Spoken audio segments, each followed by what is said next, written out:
എല്ലാം അവസാനിപ്പിക്കുകയാണ് സർക്കാർ എന്ന് തന്നെയാണ് ഇപ്പോഴത്തെ നീക്കങ്ങളിൽ നിന്ന് വ്യക്തമാക്കുന്നത്. കെ ഗോപാലകൃഷ്ണനെതിരെ കൂടുതൽ കേസെടുത്ത് അന്വേഷിക്കേണ്ടതില്ല എന്നാണ് പോലീസിന്റെ തീരുമാനം. അല്ലെങ്കിൽ അത്തരത്തിലൊരു അന്വേഷണത്തിന് ഉന്നതങ്ങളിൽ നിന്ന് പോലീസിന് നിർദ്ദേശം കിട്ടിയിട്ടില്ല എന്ന് കൂടെ പറയുന്നുണ്ട്. സെയ്ഫ് സൈനുലാബ്ദീൻ തുടരുന്നുണ്ട്.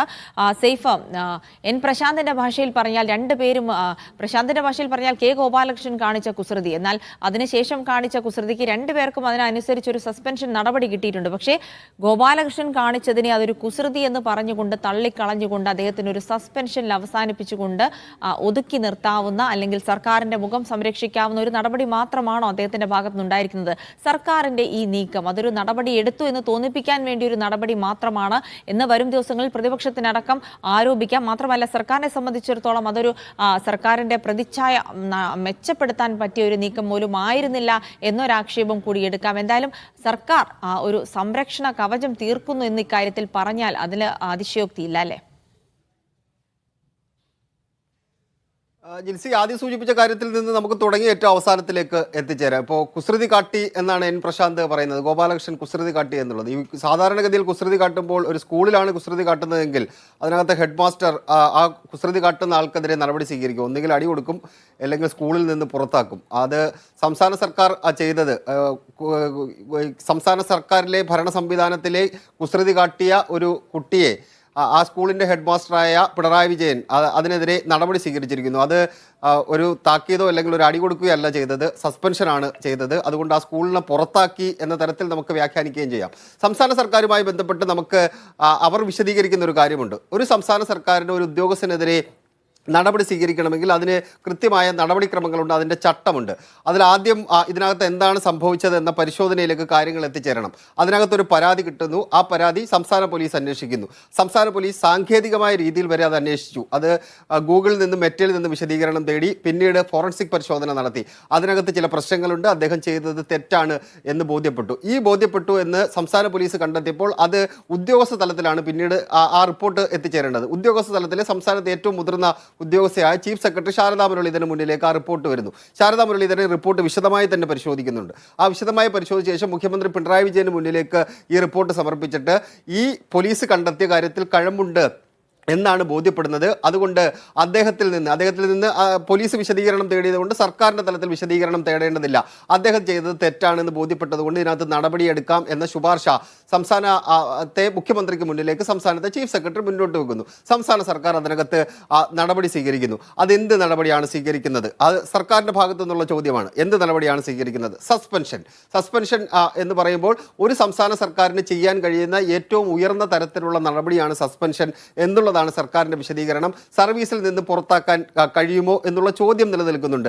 അത് ഈ വിഷയത്തിൽ, ഈ മല്ലു ഹിന്ദു വാട്സപ്പ് ഗ്രൂപ്പുമായി ബന്ധപ്പെട്ട കാര്യത്തിൽ സർവീസിൽ നിന്ന് പുറത്താക്കാൻ കഴിയുമോ? അത് സംസ്ഥാന സർക്കാരിന് ഒറ്റയ്ക്കെടുക്കാൻ കഴിയുന്ന തീരുമാനമല്ല. സിവിൽ സർവീസ് ഉദ്യോഗസ്ഥനാണ്, IAS ഉദ്യോഗസ്ഥനാണ്, കേന്ദ്രവുമായി ബന്ധപ്പെട്ട് കിടക്കുന്ന ആളാണ്. കേന്ദ്രം മീൻസ് IAS ഉദ്യോഗസ്ഥർ സ്വാഭാവികമായിട്ട് കേന്ദ്ര പേഴ്സണൽ മന്ത്രാലയവും മറ്റുമായി ബന്ധപ്പെട്ട് കിടക്കുന്ന ആളാണ്. കേന്ദ്രത്തിൽ നിന്ന് അനുമതി തേടിയതിനു ശേഷമേ അത് സർവീസിൽ നിന്ന് പുറത്താക്കണമോ വേണ്ടോ, അല്ലെങ്കിൽ അദ്ദേഹത്തെ ഇവിടെ നിന്ന് മാറ്റണമോ വേണ്ടോ എന്ന കാര്യത്തിൽ തീരുമാനമെടുക്കാൻ കഴിയൂ.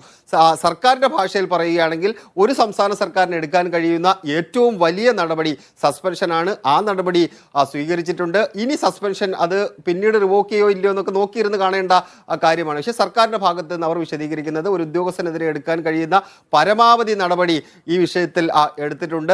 അത് ഇതിൽ കൂടുതൽ നടപടി എടുക്കണമെങ്കിൽ കൂടുതൽ പരിശോധന മറ്റു വേണ്ടി വരും. അവിടെയും ഈ പറഞ്ഞ നേരത്തെ ജിൽസി സൂചിപ്പിച്ച പോലെ, ഹരി സൂചിപ്പിച്ച പോലെ തന്നെ ഇതിനകത്ത് പോലീസിന്റെ കേസ് വേണമെങ്കിൽ പോലീസിന് ഇതിനകത്ത് പരിശോധന നടത്താം. മതസ്പർദ്ധ വളർത്തുന്ന രീതിയിൽ ഇടപെടലുകൾ നടത്തി എന്ന തരത്തിൽ പോലീസിന് അന്വേഷണം നടത്തി ഒരു ക്രിമിനൽ കുറ്റം എന്ന നിലയിലൊക്കെ കൊണ്ടുപോകാം.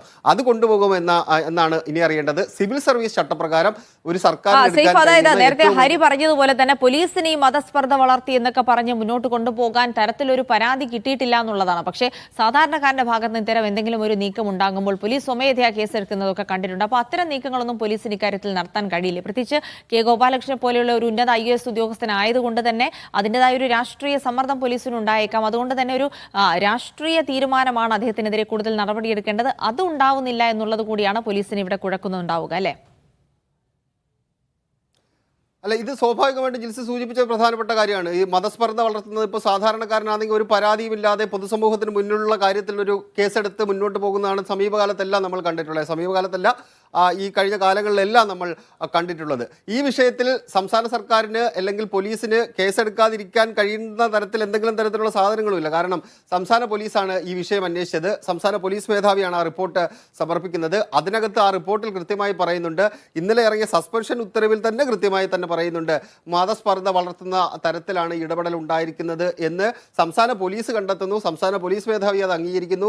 സംസ്ഥാനത്തെ ചീഫ് സെക്രട്ടറി അത് അംഗീകരിക്കുന്നു. മുഖ്യമന്ത്രി പിണറായി വിജയൻ അത് അംഗീകരിക്കുന്നു. സ്വാഭാവികമായിട്ടും അദ്ദേഹത്തിനെതിരെ കേസെടുക്കണം എന്നുണ്ടെങ്കിൽ വെറുതെ അങ്ങ് കേസെടുത്താൽ മതി. അതിനകത്ത് ഈ റിപ്പോർട്ടിന്റെ അടിസ്ഥാനത്തിൽ വേണമെങ്കിൽ അതിനെ സാധൂകരിച്ച് കോടതിയിലേക്ക് പോവുകയാണെന്നുണ്ടെങ്കിൽ ഈ റിപ്പോർട്ടിന്റെ അടിസ്ഥാനത്തിൽ അതിനെ സാധൂകരിച്ച് വേണമെങ്കിൽ മുന്നോട്ട് പോകാൻ സംസ്ഥാന സർക്കാരിന് കഴിയുകയും ചെയ്യും. എന്തായാലും നിലവിൽ കേസെടുക്കാൻ വേണ്ടി പോലീസ് ആലോചിക്കുന്നില്ല. ഇനി ഏതെങ്കിലും തരത്തിൽ ഉന്നതതല നിർദ്ദേശം, അതായത് മുഖ്യമന്ത്രിയിൽ നിന്ന് അങ്ങനെ ഒരു നിർദ്ദേശം വന്നാൽ മാത്രമേ ഒരു കേസെടുത്ത് മുന്നോട്ട് പോകാനുള്ള സാധ്യത നിലവിലുള്ളൂ. ജിൽസി.